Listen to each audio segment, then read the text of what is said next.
It was a scorching February evening, back in 1986. In a cheap motel outside Western Sydney, 5 men gathered. Each of them had a history: robbery, assault, rape. One was already a wanted fugitive. Meanwhile, 25 miles away, Anita Cobby, a 26-year-old nurse and former beauty queen, was enjoying dinner with friends. She had no idea her life was about to end. That night, she was abducted, tortured, raped, and murdered. When 3 of the suspects were brought to court, a furious crowd was already waiting outside. All of Australia was outraged. 5 men, from 3 separate families, Murphy, Travers, and Murdoch, were now at the center of one of the most brutal crimes in the country's history. Michael Murphy was the oldest of the 5 men who murdered Anita Cobby. Born in 1953, he was the first of 9 children raised in a troubled home in Erskineville, a rough suburb west of Sydney. He clashed with his father, had a strained relationship with his mother, and by age 12 had run away to live with his grandparents, who gave him no real structure. He dropped out of school, briefly worked at a car dealership, and then slipped straight into a life of crime. Michael was in and out of juvenile detention. Reports suggest he was repeatedly assaulted while locked up. He even wrote desperate letters to government officials begging for help. No one answered. Eventually, he joined a gang known as the Sharpies, and soon pulled his younger brothers Gary and Les into the same world. The 3 of them roamed the streets with weapons, stealing cars, starting fights, and battling rival gangs. While Michael Murphy spent most of his life behind bars, his younger brother Gary, 5 years his junior, stepped up as the so-called protector of the family. He was born with a heart defect and a speech issue, making him the quietest of the 3 brothers. But looks were deceiving. Despite his soft-spoken nature, Gary was surprisingly popular with women. Even when locked up, he always had girlfriends. People said it was his charm, his smile, and the way he talked. But beneath that charm was a temper. He didn't get along with other men, and he fought often, eventually getting expelled from school. As he grew older, his temper worsened, especially when he drank or used drugs. He was caught driving a stolen car without a license and sent to juvenile detention. Later, he got a job with a local contractor, who even called him hardworking and honest. But behind the scenes, Gary kept running stolen cars, switching out license plates, and collecting skeleton keys for all kinds of vehicles. For the next 14 years, he racked up arrest after arrest for burglary, auto theft, and more. And whenever his brothers got into street fights, Gary was the first to jump in. Les Murphy was the youngest of the 3 brothers, small, sharp, and full of rage. He started stealing when he was just 10, but soon discovered another way to make money: selling his body. He spent nights at underground bars in King's Cross, where young men met clients, sometimes even public figures. But Les wasn't just another hustler. He was cold, violent, and even clashed with his own brothers. By the time he turned 19, he was already facing serious charges. 2 rapes that landed him in prison for 3 years. And when he got out, he didn't mellow out. He got meaner. Les left sex work behind and went back to what he knew best: robbery. In Doonside, he and an accomplice jumped 2 elderly women leaving an office building. One of them held tight to her purse, so Les dragged her across the pavement until he could rip it away. People who knew him said he had a rule: never let go, not until she does. This wasn't survival.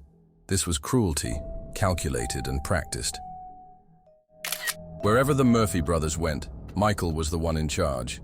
They stole cars, broke into homes, mugged strangers, but what truly stood out was their brutality, especially toward women. Their violence didn't start overnight. It was learned early and left unchecked.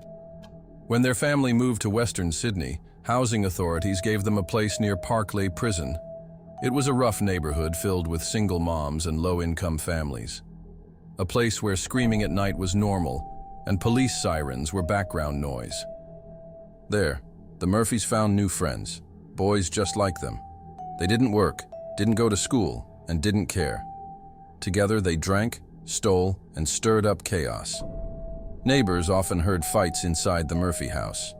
They called the cops, but nothing changed. Domestic violence cases rarely did. Their father was violent. Their mother couldn't stop him. And the boys never had a real shot at education or stability. Soon enough, police had their names on file, suspects in nearly every theft, break-in, or stolen car in the area. Still, consequences were light. A few fines, community service, that's all. After Les got out of prison, he jumped right back into street robberies, targeting women for their handbags. He moved in with his girlfriend, Lisette Travers, sister of a young man named John Travers, a name Australia would never forget. John Travers, the man who would later lead the group that murdered Anita Cobby, was born in 1967. He was the oldest of 7 kids in a poor Australian family. His childhood was a nightmare. His mother Sharon suffered from both physical and mental illness. She rarely left the house. His father, Ken, was abusive and cruel. When John showed affection to his sister, his father beat him with a steel pipe, even choked him unconscious. Violence was all he knew. So, like many kids with nowhere to turn, John started stealing cars as a way to escape. Not just the neighborhood, but the life he was born into. His closest friend was Michael Murdoch, quiet, reserved, and always by John's side. They grew up on the same street, went to the same school, and committed their first crimes together. Michael Murdoch grew up without a father. His mother was quiet, soft-spoken. But when she discovered that 13-year-old Michael was doing drugs with John Travers, she called the police. That was his first brush with the law. Michael idolized Travers. He copied his tattoos, his piercings, even his haircut. They drank together, used drugs, broke into houses, stole cars. They were inseparable. People thought they were twins, same build, same look, always side by side. Some even believed they were lovers, especially after the two were arrested, naked in the same bed. Both denied it. But Murdoch was different from Travers. Quieter, more withdrawn. He didn't lead, he followed. There was no cruelty in his eyes, but no resistance either. Psychologists say some people lack emotional connection, not because they're monsters, but because they've never known attachment. They crave connection, even to the wrong people.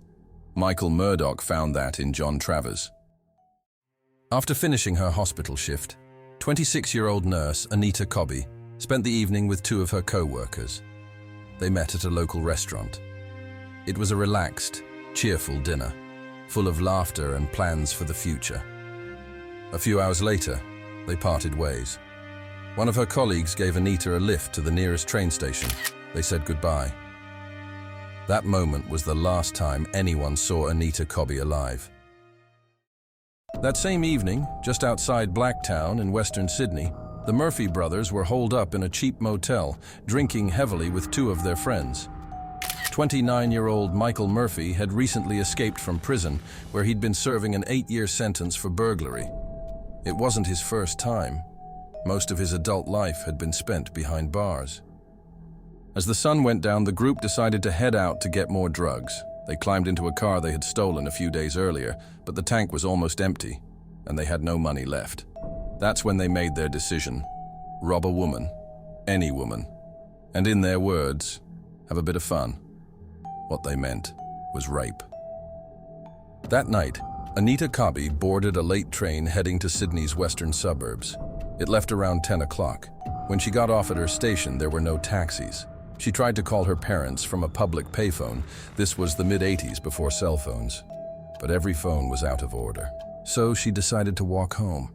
It was about a 30-minute walk. The night was warm. Anita knew these streets. She'd grown up here. She felt safe. A few blocks later, she turned onto Newton Road. At the same time, a stolen car cruised through the neighborhood. Inside were 5 men, hunting for a victim. And right there, on Newton Road, 2 worlds collided. One peaceful, one predatory. Sunday, February 2nd, 1986. On Newton Road, 5 men in a stolen car spotted a woman walking alone. It was Anita Cobby. In seconds, they grabbed her and forced her into the vehicle. On the back seat, they beat her, breaking her nose and leaving deep abrasions on her face. They drove to a nearby gas station. One of the men held a knife to Anita's throat, ordering her to stay silent. The others took what little money she had in her purse and paid for fuel. Then they turned off the main road and headed toward Green Park. 2 teenage siblings, a brother and sister, witnessed the abduction from their home across the street. The boy tried to run toward the car, but it sped away. Minutes later, their older brother arrived home. They told him everything. Anita Cobby was brutally assaulted and raped in the back seat of the stolen car as the group drove her to a remote farm near Blacktown, a western suburb of Sydney. Once there, she was raped again, multiple times. Beaten and barely conscious, Anita was dragged through barbed wire into a livestock pen. Inside, the abuse continued, both physical and sexual. Eventually, the men began discussing whether or not to let her go. But realizing she had heard their names and seen their faces, they decided she couldn't be allowed to live. As Anita lay face down, John Travers climbed on her back and grabbed her by the hair. According to the medical examiner, she was still conscious.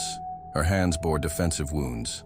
She raised her arm to block the knife, and several of her fingers were nearly severed.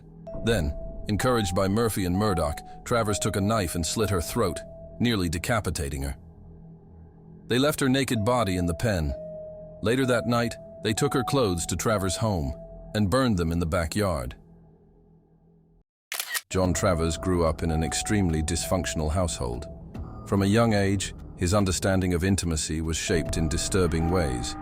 According to accounts, his father would allow him to bring girls home and secretly watch them, behavior that deeply distorted John's sense of morality. He was eventually expelled from school after displaying highly inappropriate behavior toward a teacher. After his father left the family, John began stealing chickens from neighbors to feed his younger siblings. He was often seen sitting on the back porch, shooting birds with a pellet gun, plucking them, and cooking them for dinner. It was during this time that a darker side of John began to surface.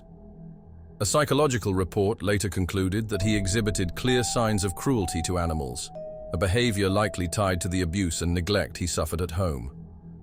Neighbors recalled how he would harm animals slowly and deliberately, showing little to no empathy. John's closest companion was Michael Murdoch. Despite Michael's mother moving to a different neighborhood in an attempt to separate them, the two remained inseparable. They spent most of their time at local pool halls and, according to reports, began targeting young women, luring them and later assaulting them. John was always the ringleader. Over time, the violence escalated. Travers was known to target both women and men. His actions had nothing to do with affection or emotional connection. For him, it was purely about power and dominance. He viewed people not as individuals, but as tools to satisfy his own desires. There were also disturbing rumors about acts of violence toward animals. One neighbor claimed to have witnessed a horrific event involving a farm animal, details that deeply unsettled the local community. As reports of sexual assaults increased, and with one victim potentially able to identify Travers by a distinctive teardrop tattoo under his eye, he fled the city. Alongside Michael Murdoch and other associates, he traveled through the Australian outback to the town of Mandurah. During the journey, the group committed various petty crimes and allegedly used illicit substances. In Mandurah, they befriended an 18-year-old man. At first, he was accepted into their group, but within days, Travers reportedly turned on him, subjecting him to brutal abuse. The victim initially refused to go to the police out of fear, but the severity of his injuries, including multiple bruises and broken ribs, eventually led him to file a report. Western Australia Police issued a BOLO, be on the lookout, for the vehicle Travers was driving, but the group managed to evade capture. Not long after, Travers and Murdoch returned to Sydney, where they reunited with Gary and Les Murphy. That same night, Anita Cobby was reported missing. 2 days later, on February 4, 1986, A local farmer named John Reed noticed his cattle huddled under a tree. When he went to check it out, he made a horrifying discovery. Shaken, he immediately called the police. Officers arrived within minutes, followed soon by news helicopters. Anita's throat had been slashed, and her body showed multiple lacerations, likely from falling onto barbed wire. As the brutal details came to light, the case exploded across national and international media. The murder of Anita Cobby sparked public outrage and dominated headlines. Authorities offered a $100,000 reward for any information that could lead to the killers. Thanks to tips from the public, police soon zeroed in on their main suspects, John Travers and the Murphy brothers. The stolen car was the key piece of evidence. Les Murphy was arrested first. Not long after, detectives found Travers and Murdoch naked in bed at a house in a nearby suburb. Under the mattress, they discovered a large knife stained with blood.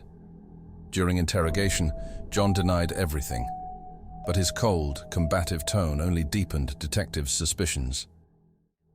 The real breakthrough came when someone close to John Travers, known in court records only as Miss X, stepped forward. John had a habit of bragging to her about his violent encounters with women. That's when she realized he wasn't just reckless, he was dangerous. She agreed to help investigators and began secretly recording their conversations. In one of the tapes, he confessed, calmly, without remorse. "Why didn't you stop them?" she asked. "She saw all of us, knew our names." "And you agreed?" "Yeah, someone had to do it." Miss X showed incredible strength in court. She stood by every word despite pressure. Her testimony became critical. She said, "If I hadn't spoken out, he would have done it again." After Travers was in custody, a full-scale manhunt began for the remaining Murphy brothers, Michael and Gary. Eventually, both were tracked down and arrested at a house in Guildfield in Sydney's southwest. The charges of rape and murder sent shockwaves through the country. In Blacktown, crowds gathered outside the police station demanding justice. Across the street, someone hung mannequins dressed as nurses, with nooses around their necks. The message was chillingly clear. The public outrage was so intense that even other members of the Murphy family feared for their lives. Bernie, one of the brothers, a small-time criminal, spoke to reporters. "It's terrifying, especially for my brothers. I'm scared to go to prison. I'm afraid something might happen to me too." The public was outraged. 5 men had attacked an innocent woman, and 3 of them were from the same family. During interrogations, the Murphy brothers, John Travers and Michael Murdoch, didn't hold back. They talked, a lot. But like true cowards, each tried to shift the blame. They admitted to assaulting Anita, but tried to downplay their own role while pointing fingers at the others. Miss X, the brave woman who came forward, soon began receiving threats.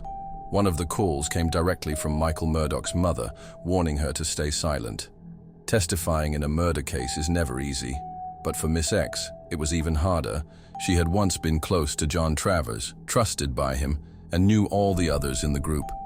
When she entered the courtroom, Travers lost it. He lunged at her, right there in court. Security stopped him just in time. He threatened her. He threatened her family. But she stood her ground. She told the truth. After the trial, she was given a new identity and relocated with her family to a secure, undisclosed location. 13 months after Anita's murder, 5 men stood trial in the Supreme Court of New South Wales. John Travers, knowing the evidence was overwhelming, pled guilty without warning. The judge sentenced him to life in prison with no chance of parole. The remaining 4, Michael Murdoch and the Murphy brothers among them, went to trial. Their behavior in court stunned the nation. As prosecutors described the horrific details of the crime, the men laughed, joked, and whispered among themselves. It was as if they didn't grasp the gravity of what they had done. Only Michael Murdoch showed even a hint of remorse. After 2 months of testimony, the jury returned with its verdict. All 4 were found guilty. Each received a life sentence. Many psychiatrists have tried to understand how 5 men could become so detached from human empathy. How do you ignore a person's screams for mercy and enjoy it? After all, plenty of people grow up with trauma and hardship. But most don't turn into predators. So what made these men cross that line, Os? I'd love to hear what you think. Share your thoughts in the comments below. And if you're into real stories about the darkest crimes, make sure to subscribe to my YouTube channel. The link's in the description. Until next time, stay safe out there.